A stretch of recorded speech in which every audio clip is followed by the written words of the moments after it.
Hello friends welcome to my channel. आज आम prepare करबा वेज फ्राइड राइस। मुझे नौची पनीर टिके भाजी बाहर कर देची आउ मशरूम भी सेम भाजी बाहर करची, ग्रीन पीस भी टिके सॉल्ट पकेकी भाजी बाहर करची आउ काजू भी टिके फ्राई कर देची।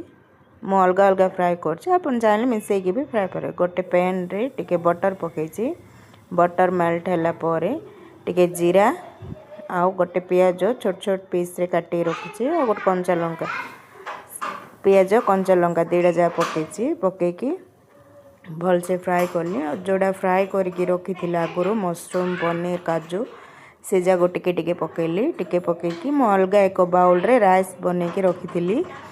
से राइस भी मु लेयर लेयर करके पकईची। आपण चाहले मिक्स करके भी पकई पारिबे।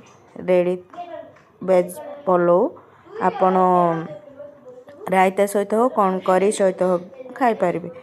Thank you.